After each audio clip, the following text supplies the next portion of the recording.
So glad to be here.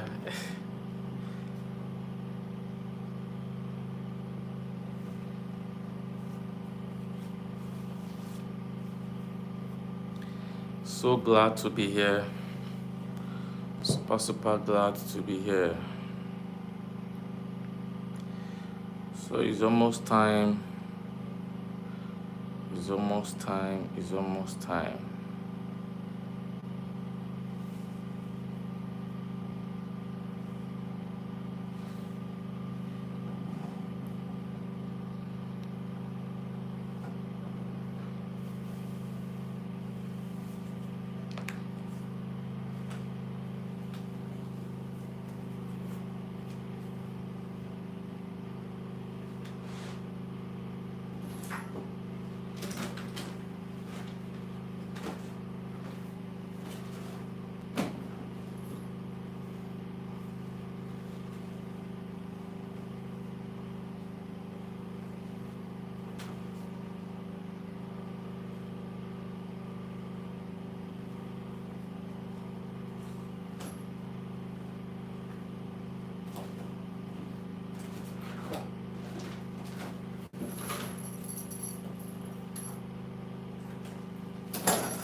Can you hear me?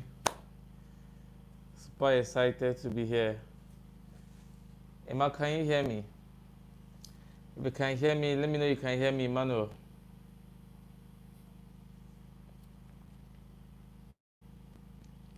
Can you hear me? Emmanuel, can you hear me? If you can hear me, let me know.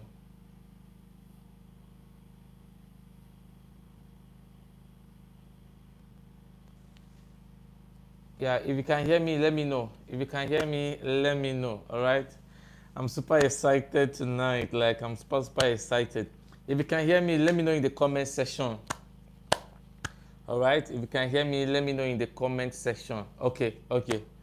Emmanuel said, yes, sir. So you can hear me, Emmanuel. All right. Amazing. Ezekiel, happy to have you here. Ezekiel, happy to have you here. Welcome on board, brother. Super excited to see you. I'm, I'm, I'm more excited than anyone else tonight because the things we're going to be hearing tonight are mind-blowing things that most of us probably you've not heard, maybe for in a long while, or probably you've not heard before. Okay, so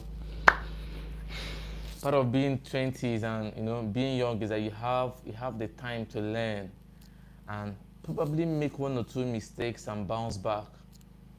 But at certain age, certain mistakes are not permissible because then there will be so much expectation on your life and life will be demanding so much from you. So 20s are the best time to, make mistakes, bounce back and put your life together. So I'm excited tonight. Like, this is one of those nights that, man, I'm more excited than my audience because the thing is, I'm going to be teaching tonight. I wish someone had sat me down to teach me these things at 18, 19, and 20 because most of them I got to find out was age 25, 26, 27. All right. So share the link. Yeah, Ezekiel, you have all the time. Share the link. Share it on your WhatsApp. Share it on your WhatsApp. Share it on your WhatsApp. Share it on your Facebook. We are live. All right. Just share it. Just give me 1 minute to also share the link to other platforms I belong. Okay. So just share the link. So feel free to share the link. Feel free to share the link. Share the link to your WhatsApp status, your WhatsApp groups. Share. It's going to be an amazing night. Believe me. It's going to be an amazing night. It's going to be an amazing night. Believe me. It's going to take months for you to recover from the things you will hear tonight because I promise you, one of the reasons why I started Vera, Valuable Entrepreneurs and Rectors Academy is because some of the things I got to know later in my 20s, I got to know them through the hard way. And for me, one of my greatest passion is that what I learned the hard way, I'll teach others to learn so they don't make the same mistakes I made. All right? So that's one of my burning desire for Valuable Entrepreneurs and Rectors Academy, Vera. So go ahead and share the link. Go ahead and share the link on your WhatsApp status, the different group you belong to. Go ahead and share it. It's going to be an amazing night. It's going to be a super, super amazing night. Super, super amazing night. If you have a younger one, 18, 17, 19, 20, bring them on board. All right? Bring them on board. Bring them on board. It's going to be mind-blowing. I tell you, it's going to be mind-blowing. It's going to be mind-blowing. Trust me. Trust me. If you're in your 30s, 31, 32, 33, the things you will hear this night will make you feel like you wasted your 20s. But at the same time, there's always time to, adjust and push ahead in life. Okay? The things you'll be hearing tonight, if you're in your 30s, 35, 40, it will make you look like you wasted your 20s. That's the honest truth. Because you will hear things that will make you maximize the decade you're in. All right? Life is separated in decades. Hope you know. Age 1 to 10. All right? Age 1 to 10 is more like a dependent phase where you're dependent on your parents. They take you to school. They bring you back from nursery, pre-nursery, primary. 10 to 20 where you start becoming dependent. All right? You start going on serious errands for your parents. Before you know it, you start going to school by yourself. By the time you're 20, you're an adult. 18, you're an adult. At the age of 18, whatever you do, the government will hold you responsible. Your parents are not liable to, they're not liable for whatever it is you do. So once you get to the age of 18, forget it. Forget it. Life expects a whole lot from you. But on this side of the world, Africa, we think maturity starts when you get to 28, 29, 30. Over there in the Western world, at 18, you're an adult. If you commit a crime, they won't take you to juvenile prison. No, you're going to full-time adult prison. All right? But over here, 18-year-old, you're still regarded as a teenager. That's why most of the time we wake up late. 18 years, they still call you a teenager here. But then in the Western world, 18 years, you're an adult. 18 years, your parents are telling you to leave the house and find your feet. So that's the funny thing. So share the link. Share the link, invite your parents, invite your friends. Up 9 o'clock, we'll start hitting it hard. Happy to have you here, Favor. Favor Chukwunyere, happy to have you here. Super, super excited and happy to have you here. All right. 9 o'clock, we start unleashing. 9 o'clock, we start unleashing. Keep your pen, keep your notepad close. Shut down every distraction. If you are watching your Big Brother Naija and all of those things distracting you, please shut it down. We're about to talk serious business. Serious business. I'm super excited. God knows. So keep sharing the link. Keep sharing. 9 o'clock, we hit it hard. I'm so excited. I don't know why. I'm so excited. I don't know why. Honestly, I just feel tonight is for somebody. Tonight is for a young person in his 20s. Like, you won't recover. Believe me, you won't recover. Honestly, you won't recover. I tell you, you won't recover. You'll be happy you spent your data here tonight. You will not recover. I promise you. It's one of those nights in your life that in the next 20 years, you will make reference to 14th August 2023. Believe me, you will not recover in a hurry. So, link on your WhatsApp, invite your friends, share the link, invite your friends. 9 o'clock, we move. 9 o'clock, we move. 9 o'clock, we move. 9 o'clock, we move. It's almost 9 o'clock, we fire on. Keep sharing the link. 9 o'clock, we fire on. 9 o'clock, we fire on. Okay? So few more seconds to. Okay. Whoa, I'm super excited. Super, super excited. If you're online, just drop it in the chat, in the comment section. Just drop I'm online. If you're ready, just write I'm ready, I'm online, I'm ready. I just want to see our update on the chat. Kelvin DK, happy to see you. Good evening, Kelvin. If you're online, just drop I'm online. Just drop I'm online. I like feeling, my audience. I like feeling that I'm interacting with my audience. All right, so just drop I'm ready, I'm online. Just drop I'm ready, I'm online. I'm ready, I'm online. Whoa. So we fire on tonight. All right, for those of you who are meeting me for the first time, all right, my name is Iberonini Favor. Within my community, they call me the landlord of real estate sales. Okay, my name is Iberonini Favor, and I'm a married man. Okay, don't mind the fine boy you're seeing, the fine face. I know you like my eyebrow. I'm a fine boy. People like us are scarce, but sorry, I'm married. All right, so I'm a married man, married to the finest woman you could ever find on planet, believe me. All right, and I like talking about my age because I tell people the day you die, even if you hide your age, the day you die, the whole world will know how old you are. Okay, so a whole lot of people are always skeptical about saying their age in public. I'm not one of those. Okay, anytime, any day, I'm so proud of my age. At 40, we'll be proud of our age because some of our mates don't get the privilege of living to that point. So I'm 28. I'm in my 20s, which is part of the reason why I'm very passionate about what I'm doing tonight and the classes that will follow after tonight. All right. I graduated from the university January this year. I studied medical lab science, and my wife studied nutrition and dietetics. Okay, what you popularly call NTD, for short. Okay, and my journey to financial intelligence started 2017 intentionally. All right, 2017, and 2017, I think I was 21, if I'm not mistaken.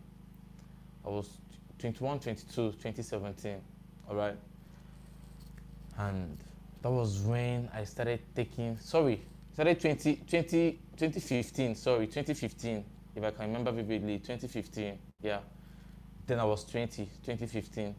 That was when I started taking my finance very, very serious. But before then, I came from a family where my mom was an employee, a civil servant. And my dad was also an employee. He worked with a private company. My mom was a teacher. All right, just follow my story. It will connect with probably the background of most of us online tonight. My mom was a civil servant, and my dad worked with an oil company. But before my dad joined the oil company, he was a teacher too. But after a while, my father realized that poverty was looming over his life because being a teacher with his wife, every time the government is owing my mom, they are also owing him. I mean, a teacher marrying a teacher. That was early 90s, 92, 93, 94, down to 95 when he resigned. Out of frustration, my dad left the teaching profession and he voluntarily resigned when we were still doing that, voluntary resignation. So he resigned, and for like 6 months, 7 months, he was jobless, looking for alternative because he was tired of teaching. And 1995, he got a job. And the job he got was a miraculous one because I was about 2 months old. From the story my parents told me, I was about 2 months old when my dad heard about a man that, was helping people. So early morning, 1995, the same year I was born, my mom told me, said, look, let's look for this man. We don't know him, but let's just go to his house. We've heard he helps people. So my mom carried me. I was 2 months old then with my dad. They went to the man's house, and the man seeing my mom with a 2 months old baby had pity on them and asked my dad, what do you want? Why are you out to my house this early with a baby that is not even up to 5 months? So my father told him he needed a job. And that was how my dad got a job in an oil company. So because of that, they named me Favor, okay? So that was how my name came about. For some of you that say, you're answering a feminine name, it didn't just come up, all right? It happened because it was when I was born that my dad was able to get the job he did for 25 years or 28 years, all right? So then growing up as a child, my dad being in an oil company, my mom being a civil servant, we are an average family until something happened in 2012. The company my dad was working for packed up and my dad was jobless. And my mom was the only one taking care of the family. This was 2012. And then, being a teacher, the government system, she was being owed once in a while. Sometimes in 3 months, they will pay them once. So that was the first time I really saw poverty firsthand. That was when I really knew that, man, this thing called being broke, a family being broke is real. And it began to do so. That season in the history of my family began to do something to my mind. It began to awaken me to the consciousness that this finance thing is a major thing if one must have a peaceful life on earth.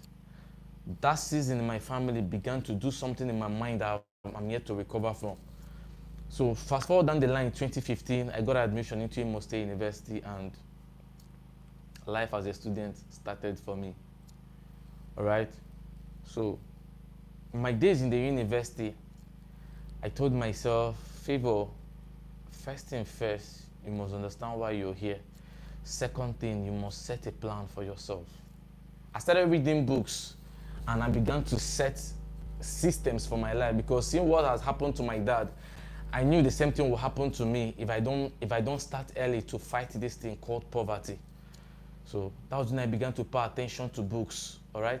I began to read books, I began to buy books. Since then till now, every of my birthday, I buy books almost the same age I'm celebrating. I buy books every of my birthday, majorly financial books I buy, all right? So why am I sharing this story with you? I'm sharing this story so that for some of us who came from families that have passed through what my family passed through, I'm sharing this story so you understand that I'm not just teaching this because I read one book somewhere and I want to just come and blab online. No. I'm teaching because 99.9% of what I'm teaching you tonight is my experience. All right? My experience. I can never teach online what I've not passed through. I can never teach what I've not done. All right? I can never teach what I've not done. So what I'm teaching tonight are the things I've passed through as a young person, the things I've experienced. Okay? So getting to the university, The first business I did was Zobo business. That was during my pre-degree. I sold Zobo in Imo State University. All right. As funny as it may sound, I sold Zobo. I did bulk SMS, and then before I went into real estate. Okay. So I just want you to know that I've been there as a young person. All right. I've been there and I've passed through certain phases of life, and I'm still passing through phases. Okay. We are still learning. Every day we learn. So when I talk about navigating your finance in your 20s, I'm talking about putting your life in a pathway that will guarantee by the time you're hitting 29, 30, you can look back and say, okay, I didn't waste my 20s. All right? Setting your life in a way that by the time you're celebrating your 30th birthday, you can look at yourself and say, man, I'm proud of the effort I've put in my 20s. All right? So for tonight, I'll be taking us on a journey, all right, step by step, on how to start from where you are right now. Whether you're 21, 18, 29, probably you're 30. How to start from where you are and set a new course for yourself when it comes to your finance. Okay? And the first law or the first thing I'll be talking about tonight is the law of vision. The law of vision. The law of vision. If you're with me, type in the comment section, I'm with you. All right? If you're with me, type in the comment section, I'm with you. I want to know I have my audience with me. Okay? If you're with me, just type in the comment section, I'm with you. Just type in the comment section, I'm with you. Okay? If you're with me, I want to hear you say, I'm with you in the comment section. Just type it. I want to say it. All right. Nancy, happy to have you on board, Nancy. Okay. So the first thing to talk about is the law of vision. All right? The law of vision. The law of vision. Very important. A whole lot of young people don't have vision set for their life. A whole lot of young people don't have vision set for their life. In your 20s, you have to sit down and define for yourself what you want to achieve. Let me say this. I got married in 2023. The plan was to get married in 2022. But at the age of 20, I had a vision, and that vision was to marry at the age of 27. That was my vision. To marry at the age of 27, which was 2022. I clocked 27. My wedding was supposed to happen December 2022. But because my elder brother wanted to get married too, and then my church calendar was already filled up. Like in my church, the calendar was already filled up for that 2022. So my wedding was moved January 2023. But traditionally I got married 2022. So categorically, you can say I got married in 2022. I had that vision set at the age of 20. That was when I set that vision. All right? So, as a young person in your 20s, one of the things you have to do for yourself is to set a clear vision of where you're going. Very important. You may not have you may not understand your 40 years goal, but set a vision of what you want to achieve by the age of 30. By the age of 30, what and what do you expect of yourself? You know, scripture said, write the vision and make it plain, so that he that read will run. The reason why people are not seeing speed in their life, and a whole lot of young people are not experiencing speed, is that you don't have anything you want to achieve. So every day come and go, every day just passes by, like days just pass by, nothing to evaluate as what you have achieved. So you must learn to set goals. You must learn to set targets for yourself. I had a target to get an apartment. I had a target never to return to my father's house after school. I had a target to get married in my 20s. I had a target to have my own property and have my own car, Toyota Corolla to be precise. All of these have been achieved. Each and every one of them have been achieved. From my 300 level, I stopped collecting money from my parents. I trained myself from 300 down to final year. My course was actually a 5-year course. All right? So it's important you understand this. It's important you understand the power of vision. If I ask you now, probably you're 22, if I ask you now, what do you want to achieve by the time you're 25? You discover that an average young person will tell you, by the age of 25, I want to be successful. By the age of 25, I want to be a graduate. That's a stipulated outcome already. If your course is a 5-year course and you get admission in, let's say, in 2020, by virtue of natural school calendar, you're meant to graduate at the age of 25. So that's no longer a target. All right? That's no longer a target because you graduating at the age of 25 is already stipulated by the school calendar. So apart from graduating, what else do you want to achieve? You must learn to set financial goals as a young person. You must learn to do that. Very, very important. Very, very important. Something happened to me in 2017. In 2017, I set a goal. I actually had a goal to make 120,000 by the end of that year. That goal. I actually set that goal July 2017 on my birthday. And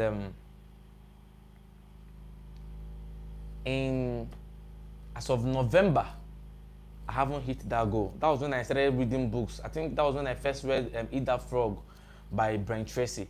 As of November, I hadn't hit that goal. 2017 was when I started real estate. I had a target to make 20,000 naira per month.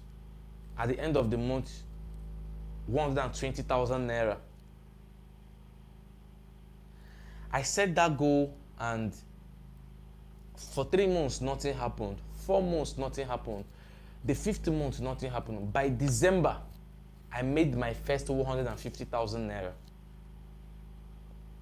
The power of vision. I had to set another goal to make my first 300,000 by March the next year, 2018. By March the next year, I made my first 500,000. The power of vision. So, when it comes to money, you must first of all have it here before you have it here. If you don't have goals you've set as a young person in the area of your finance, you will see yourself going through life without anything you can call an achievement. All right? Just imagine a football field without a goalpost. That's what most of us are literally like doing with our finance. You're like playing in a football field without a goalpost. So set goals. It doesn't matter whether you have a job or not, whether you have a payable skill or not. Set goals. At this phase of life you are now, set goals. Ask yourself, how much do I want to earn per month from now to the next 1 year? Write it down somewhere. That's the first step. All right? That's the first step for you as a young person. Write it down as a goal. And there is another thing you must understand about setting financial goals. You must set goals that are relatable in your mind. I have a problem with people who teach goal setting. And one of the problems is that when you tell young people to think big, you must understand that is how the mind works. If you have not learned how to count 1, 2, 3, it will be difficult to learn 10 times 10, 2 times 3, 5 times 5. In goal setting, don't just listen to what I said now. You now tell yourself, oh, I want to make 12 million from now to the end of the year. If you have not made 200,000 before, your mind cannot accept the ideology of you making 12 million. If you have not made 1 million naira before, your mind cannot accept the goal of you making 15 million. Every time you say that, your brain will shut down. Why? Because there is nothing, that such figure is not relatable in your mind. So if you have never made 500k before or 1 million naira before, the best way to start is to tell yourself, look, from now till the end of the year, I want to make my first 200k. Set it as a goal. By the time you actually end up making your first 200k, January 2024, you can tell yourself, okay, I want to make my first 500,000 between January and March.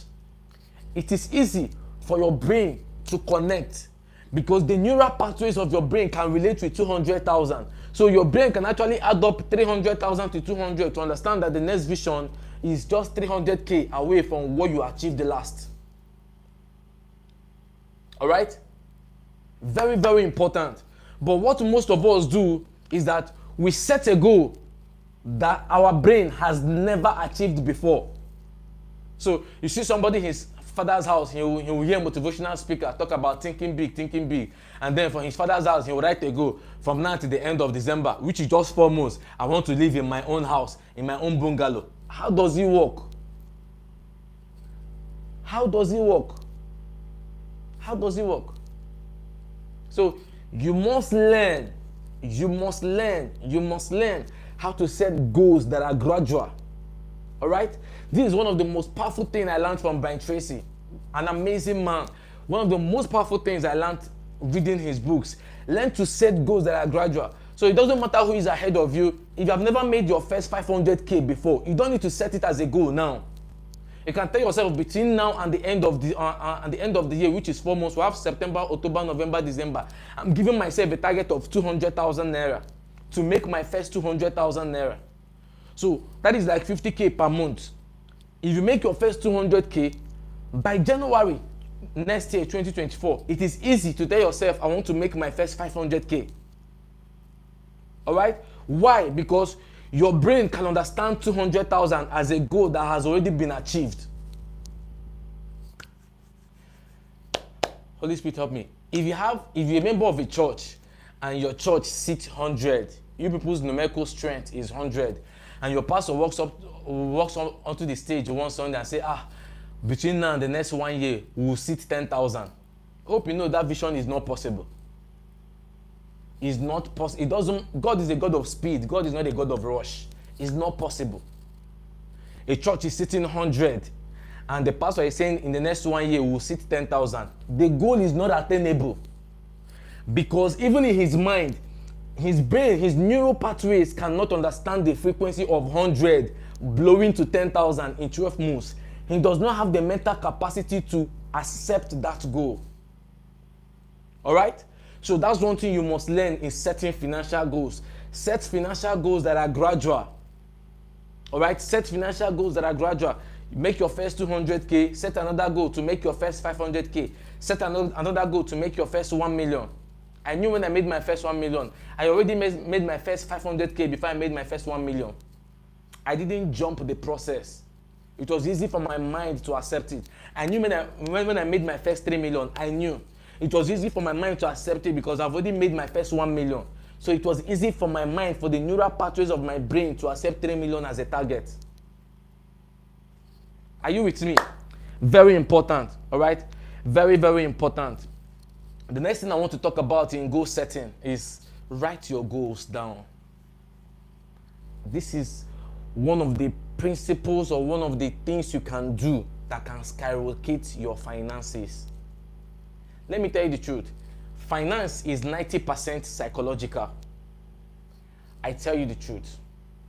Money making, most of the time, has little to do with the skill you have.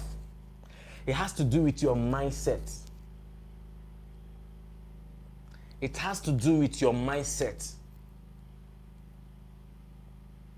Very, very important. So you must learn to set goals and write your goals down. Don't just have goals in your mind. Write them down. Bible said, write the vision, make it plain. Write your goals down.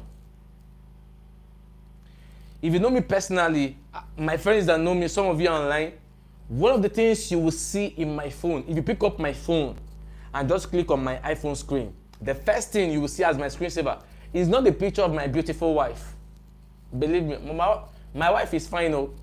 If anyone that know my wife will tell you that Favor married a fine girl. That one is no doubt. But my wife is not my screensaver. My screensaver is my financial target for 2023.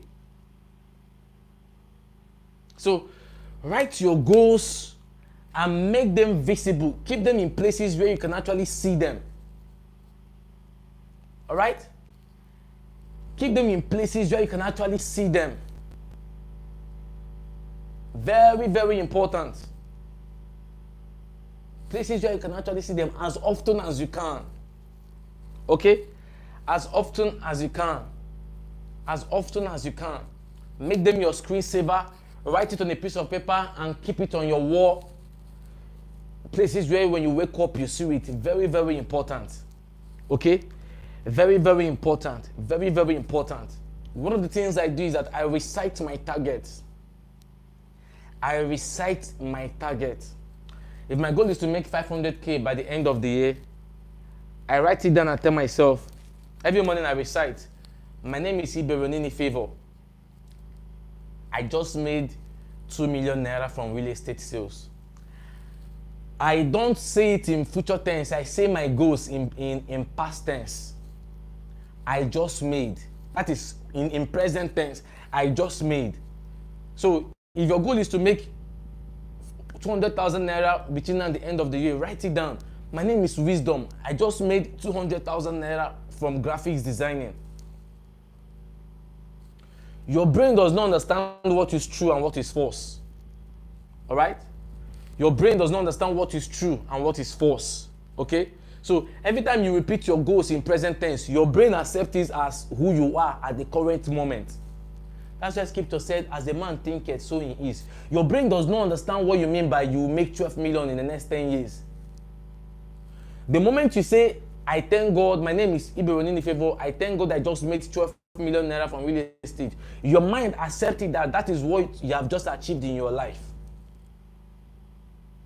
So the best way to wire your brain to understand your goals is to speak your goals in present tense. Don't write your goals as something that will be achieved in future. No. Your brain does not really accept future. Your brain accepts your present condition. It's scriptural. As a man thinketh in his heart, so he is. If you think yourself as a billionaire, in your mind, in the realm of the spirit, you're a billionaire. Because creation happens first in the world of imagination before it actually happens in reality. Nothing ever created is first created physically before being created in the mind. That's why in Genesis chapter 11, the moment they said, we'll build a tower that will reach heaven, God himself said, let us come down and see what these people said they will do, because there's nothing they said they will do they will not achieve. God knew the moment they have said it in their mind that they will build that tower, for God is already done. Is already done. All right? So learn to recite your goals in present tense. Okay? Learn to recite your goals in present tense. All right? Keep it visible. Very important. Keep it in places where you can actually see it as often as possible. Okay? The next thing we're going to be talking about is skill. Learning a profitable skill. Okay? You can't make money without having a skill. It's not possible. Okay? You can't make money without having a skill. It's not possible. Okay? It's not possible. It's not possible to make money without having a skill, unless you want to steal. Okay? Even stealing is a skill. It's a negative skill. It takes skill to steal. If not, they will catch you. You think Yahoo is easy? Go and try. So, stealing is skill. Okay? Stealing is a skill on its own. Stealing is a skill on its own.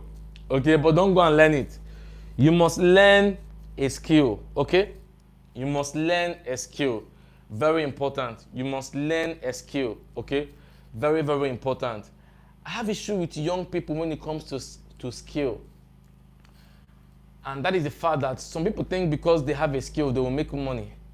That is what we call the excellency of a skill and the monetization of a skill. They are two different things. You can be a good graphics designer and not know how to make money from graphics designing. All right? So there is a skill as, something you learn, and there is a monetary aspect of every skill. So when I meet young people, one of the things I tell them is, look, whatever you're learning, learn the monetary aspect of it. Very, very important. Very, very important. Okay?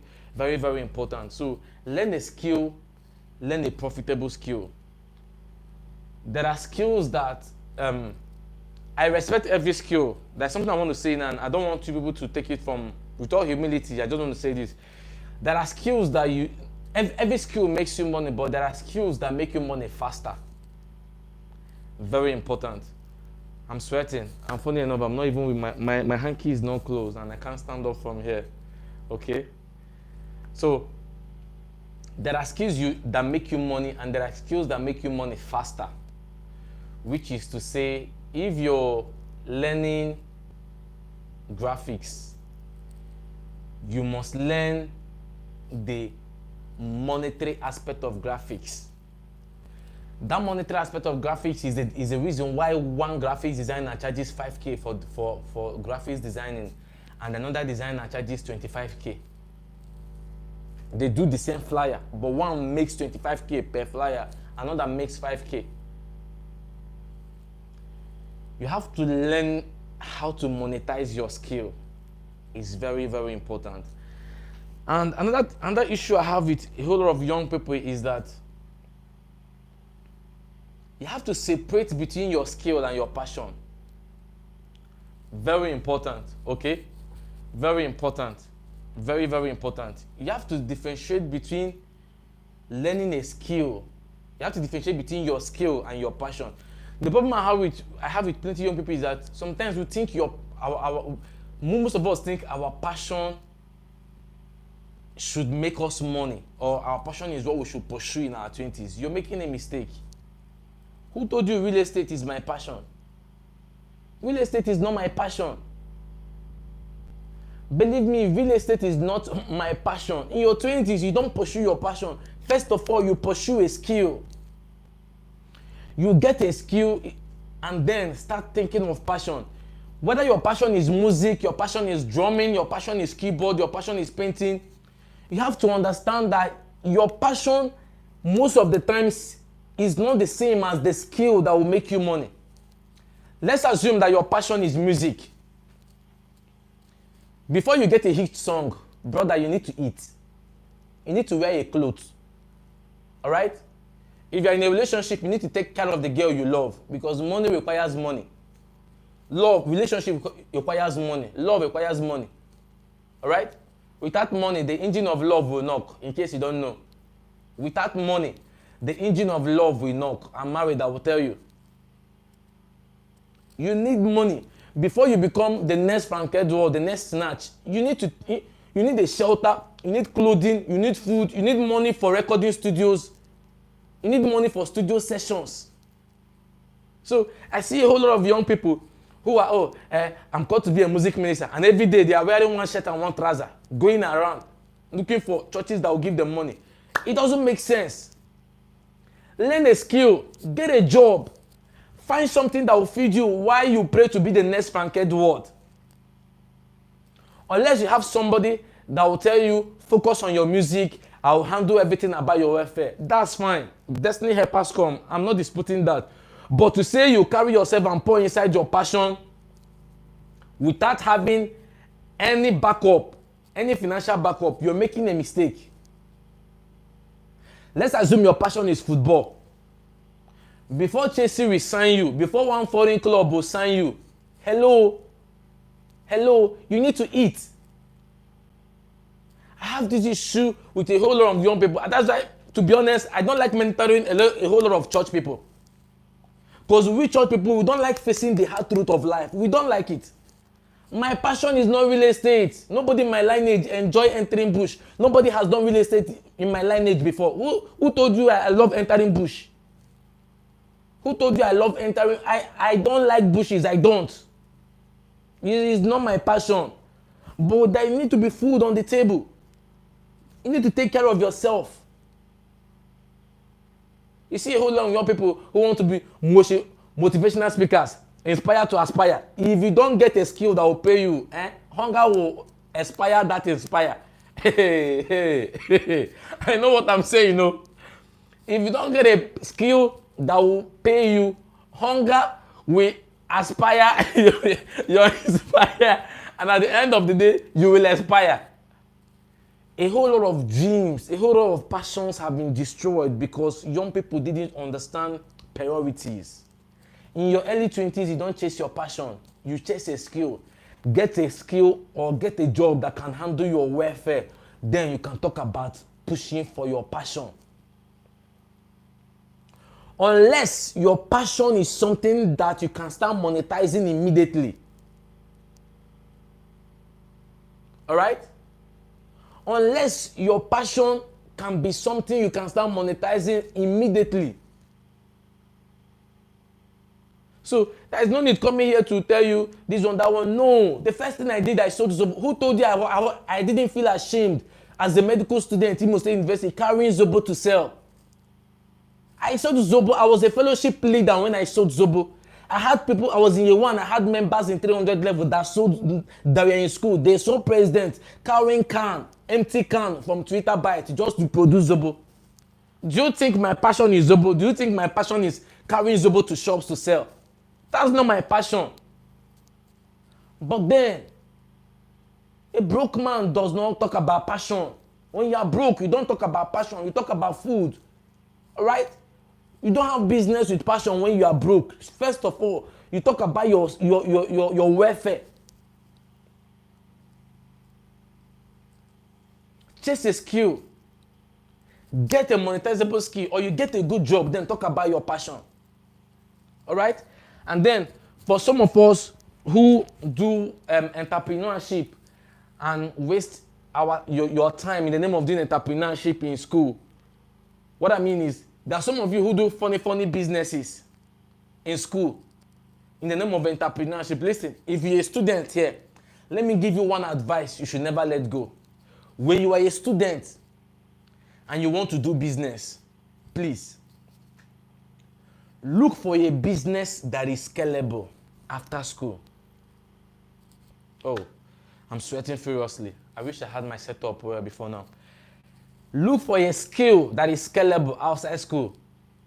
One of the things that helped me as a person in real estate is that real estate, I started it as a student in my 200 level. And you know, I was able to scale it even after the university because it wasn't a business that was limited within the school system. For some of you, the business you do assignments for other students. You in quote, do some illegal things, right? Like writing exam for other people, and you call it business. That's not business. Any business you're doing now that is not scalable outside the school system, you're wasting your time. Because the essence of entrepreneurship is that, especially if you want to go through that path, you need to look for a business that is scalable. Real estate is scalable. My audience, the people I say to are not students. Some of them are students. They are students that have money, that are from rich families, that bought properties from me. But not all are students. Look for a business that is scalable outside the school system. If you are doing cyber care as a student within the school compound, before you graduate, start looking for shops outside the school where you can start doing that business. Reason is, most people that start cyber care in the university, by the time the school goes on strike, their business is grounded. I have friends who are into it. All right? Once there is strike, their business is grounded. So, any business you're doing as a student, ensure is a business that is scalable outside the school system. If you want to start a cleaning service, ensure you start building audience outside the school system. If you want to start laundry, I have a friend that started laundry in the hostel when I was still in the hostel. Today he has 2 shops. He has 2 shops, 2 laundry shops. And those shops are not dependent on students. But he started in the hostel. So build a business that is scalable outside the school system. Don't burn your energy doing a business that will die the moment you graduate. Don't make that mistake. Very, very important. All right? Very, very important. Don't make that mistake, okay? There are certain skills I will advise a young person to learn. Number one, very important. Learn digital marketing. Learn digital marketing. Very important. The importance of digital marketing cannot be overemphasized. Learn digital marketing. Learn real estate. Very powerful. Not because I'm into it, but because it's highly profitable and it's scalable outside the school system. All right? Learn blogging.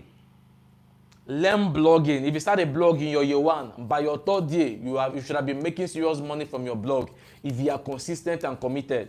In 3 years, you should have been very much profitable in blogging. All right? Learn blogging. Learn event decoration. All right? Learn event decoration. Learn baking. Okay? Learn baking. Very important. These are skills that are highly profitable outside the school system. Okay? If you're a lady into event, you can make 100K from one event, 250K from one event. Learn these skills. Very important. Learn them. Learn tailoring. Okay? An amazing skill. Learn tailoring. Very, very important. All right? Very, very important. These are skills you need to learn. Don't learn things that won't take you anywhere. Okay? Don't learn things that won't take you anywhere as a young person. It doesn't make sense. Learn sales and marketing. Okay? Learn sales and marketing. Learn sales and marketing. Learn sales and marketing. Very, very important. Learn sales and marketing. Okay? I try to be as honest as possible. The reason why I love sales and marketing is that no matter the skill you have, you need to make people, you need people to see you. You need people to know that, okay, this is what I do, this is the skill or the service I render, and this is how much I charge. If you don't have people who are seeing you, nobody will patronize you. Okay? So the problem a whole lot of young people make is you see a graphics designer. Only his family and friends know he's a graphics designer. You see somebody who is doing real estate. Only his friends and people in his WhatsApp he has known from secondary school know him as a rector. One of the powerful things you must know about making money is this. I learned this from my mentor. He said to me, he said, Favor, stop thinking about making money. He said, it's not in your duty to make money. He said, it is the duty of the central bank to make money. It is your duty to collect it from people. I don't think you heard me. It is not your duty to make money. It is not. It is the duty of the central bank to make money for us, to produce it for us. It is your duty to collect it from people. So, if you understand this, you understand that this is the secret of Aliko Dangote and all the wealthy people you know. They have created systems that collect money from multitude of people. So, you need cement. Aliko Dangote collects your money and gives you cement. You need salt. Aliko Dangote collects your money and gives you salt. You need flour. Aliko Dangote collects your money and gives you flour. He's not making money. He's only collecting it. That's why they tell you if you share all the money in the world equally among people, after a while, the money will go back to the rich. Why? The rich have set up systems that collect money from others. So, for me now, if I want to collect 200K from somebody in my church, all I need to do is to tell the person, sir, I have a property for sale. You will like it. This one, that one. By the time I convince him, he comes, sees the property, and makes payment. He pays me commission, and I'm happy. The money he's paying me was once in his account. So from his account, he transfers that money into my account as my commission. I have just made money. That's what we call making money. So for you now, do you have a system that collects money from people legally? You don't. That's why you're broke. That's why you are broke. You don't have a system that collects money from people. So how do you want to prosper financially as a young person? My graphics designer is online. Wisdom. 2 weeks ago, or last week, I paid him 20,000 naira. He's online. I paid him 20,000 naira for certain flyers he did for me. That money I paid him was once in my account. I shifted that money, I transferred it into his account. Why? He has set up a skill, he has learned a skill that will help him collect money legally from people, of which I happen to be one of those people. The 20,000 naira I paid him was once in somebody's account. So I gave the person land, the person gave me my commission, and that commission is money in his account. He sent the money to me. Now my graphic designer have collected his own share by giving me a good flyer, and I transferred his money to him. So what you hear about wealth creation is about setting up systems that collect money from people legally. If you understand this thing, you won't be poor in life. If you understand this thing I just shared now, forget it. Poverty is gone in your life. When people break their head, financial intelligence, this is simply the foundation of making money. Setting up systems that collect money from people legally. This is the basics of wealth creation. Nothing else. Nothing else. All right?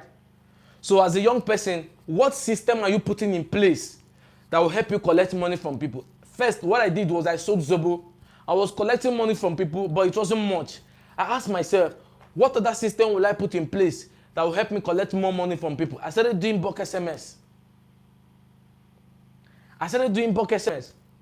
After a while, I told myself, I need to collect bigger money from people. I need to collect more money from people. I went into real estate. So Dangote is the richest man in Nigeria because he collects money from literally all of us. Literally all of us. Tony Elumelu is very wealthy because he collects money from millions of Nigerians. Millions of Nigerians. They collect 4 naira, they collect 10 naira from your transfer. They collect, every day they collect 10 naira, 5 naira. By the time you check it, UBA, Zenith Bank, all those banks have collected millions from Nigeria. And they collected it legally. They collected it legally. Robbery is when you collect money from people illegally. That's fraud. So the same thing a Yahoo boy does is what a businessman does, but a Yahoo boy is doing it illegally. So collecting money from people legally is the basis of wealth creation. All right? The basis of wealth creation. The next thing I want to talk about is this: grooming yourself as a young person. Let me tell you the truth. If you're in your 20s, you're already disadvantaged by virtue of age. Yes.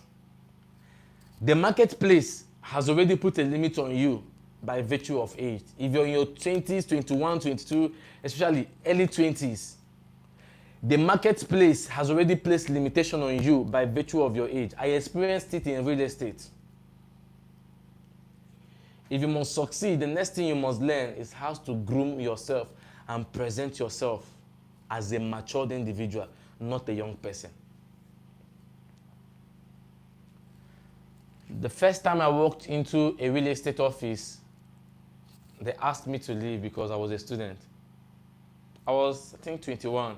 The man asked me to leave. And I had to leave because of my age. He told me I can't sell real estate, like I can't sell their property, I was too young. I left. But I made myself a promise. I told myself, Favor, you will not let age speak in the marketplace again for you. I started pursuing competence and excellence. And before you know it, I started getting the result I needed. If you're a young person and you want to take your finance serious, believe me, the first thing you must do is, one of the first things you have to do is take your public presentation serious.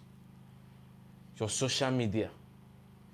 You see this thing we do, we go on social media and we act like we'll be young forever. You're hurting yourself. I've had people trust me with their millions, not because they know me from anywhere, but because of how I presented myself on social media. All right? Very, very important. You must learn how to groom yourself in such a matured manner.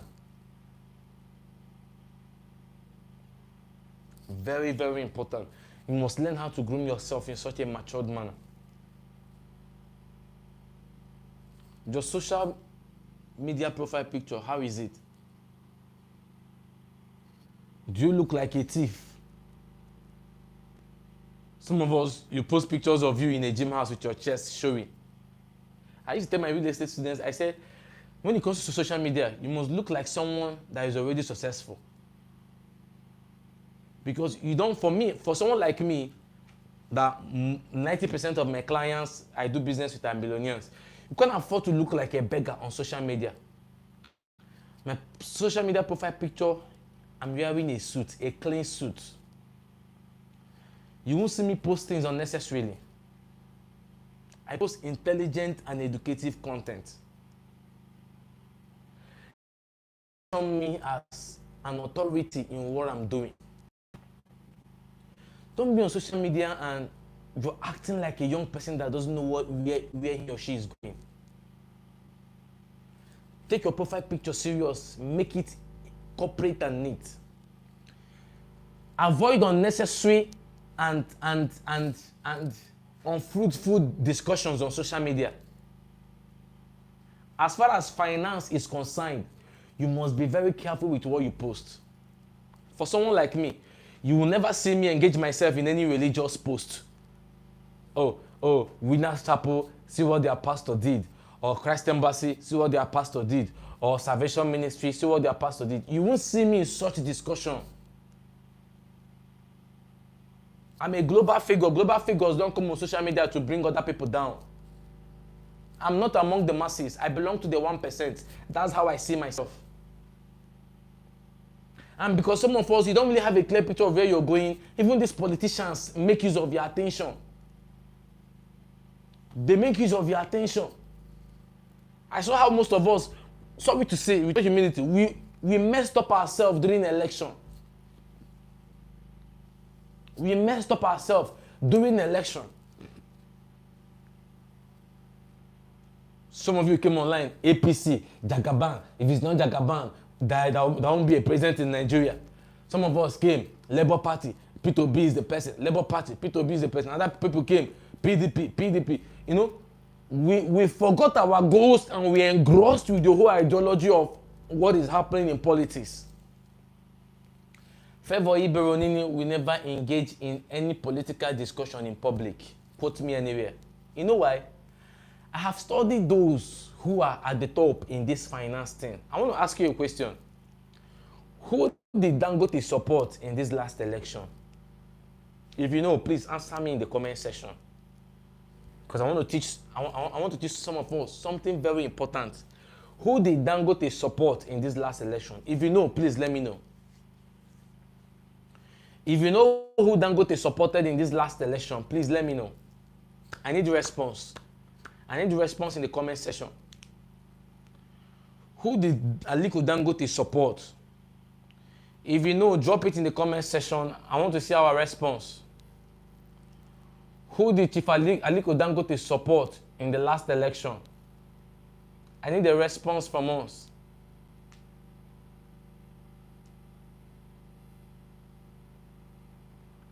If you have an idea, drop it in the comment section. Who did Chief Aliko Dangote support in the last election? Just one more comment and I continue. Who did he support? I need one person to respond. Who did Tony Lumelu support? Okay. Samuel Success said no idea. You know why you don't have an idea? Because they did not support anybody in public.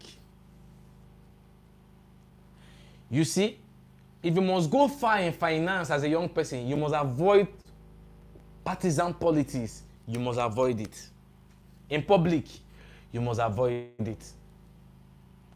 This is because one of the strong laws of business states that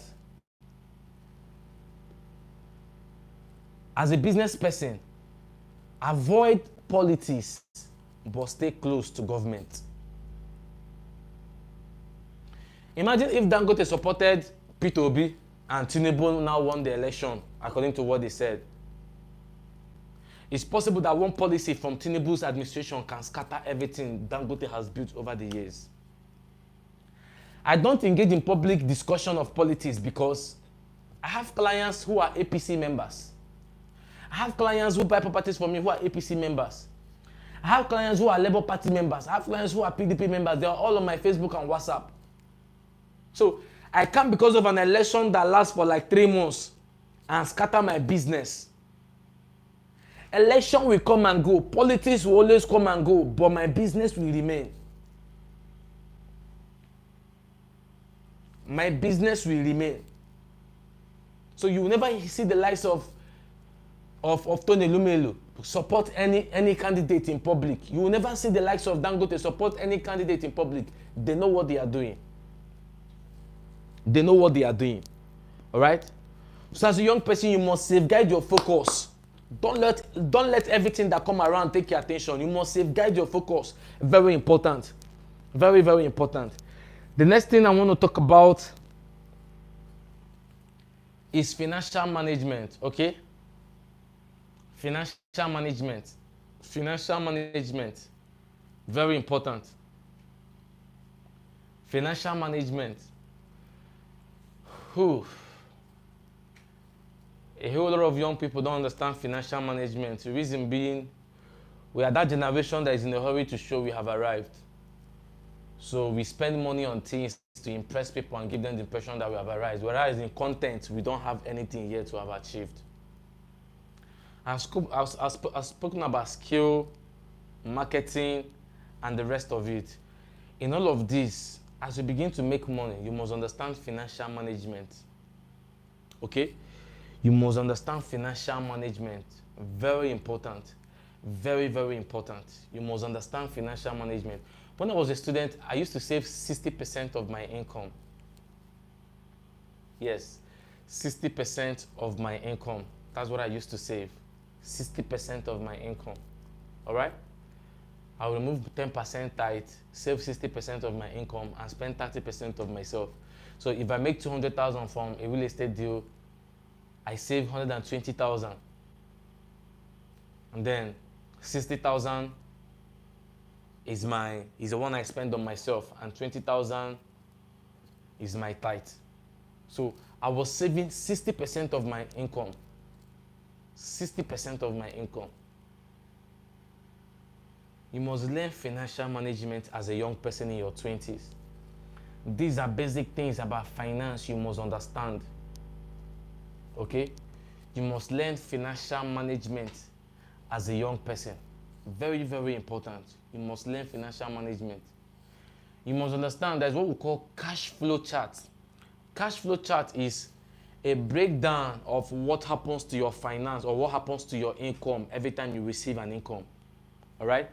So your cash flow chart should show what percentage of your income goes into savings, what percentage of your income goes into personal expenditure, what percentage of your income goes to family. Your cash flow chart should show this. So when I was a student, mine was 60% savings. That was how I was able to get money to buy properties as a student. I was saving 60% of my income. No time to impress anybody. All right? So learn financial management. I have a book. In case you want to learn more about financial management, I have a book. Save More. The title of the book is Save More: The Psychology of Savings and How to Keep More Money Than You Have Ever Done. It's a book on savings. Okay? It's selling for 3,000 naira on seller. Okay? 3,000 naira on seller. But for some of you who are going to register for my class on daily referrals and massive sales, you'll get it for free. Okay? Once you register 3,500, you'll get it for free. That class, the early bird ends this night by midnight. From tomorrow, price goes to 5K for the class. All right? So learn financial management. Very important. Very, very important. Learn financial management. Okay? Learn how to manage your income. And for most of you, one of your biggest challenges is your family. Your family. If you're the first to see financial success in your family, you must be very, very smart not to allow family pull you down. Know how much you give to family, know how much to save. Very important. Don't make the mistake of thinking without you, your family will not survive. That's a very big mistake. Without you, they will survive. I tell you the truth. Okay? Very, very important. So, these are the basic things you need to learn about your finance. Very, very important. Very, very important, all right? My plan was for this class to last 1 hour, but I just knew it wasn't going to be enough to put together everything we need to learn. So these things, if you understand these things properly, if you put them into actions, believe me, you're on your way to a better finance by the time you're 30. Very, very important. Very, very important. Very, very important. Two things I also want to talk about before we call it a night is this. You need to learn the law of little beginning. Let me say this. Sometimes the business you start in your 20s may not be what will give you the big break. Like I always say, I started with Zobo, selling Zobo, then bulk SMS, and then real estate. Learn to start small and grow big. Learn to start small and grow big. There's nothing wrong with starting small. The only problem is staying small. So find a profitable skill, start small, but do all you can to scale up. Scale up, scale up, grow big, scale up. Get someone in that particular business that is doing well to mentor you, and then you scale up. Next thing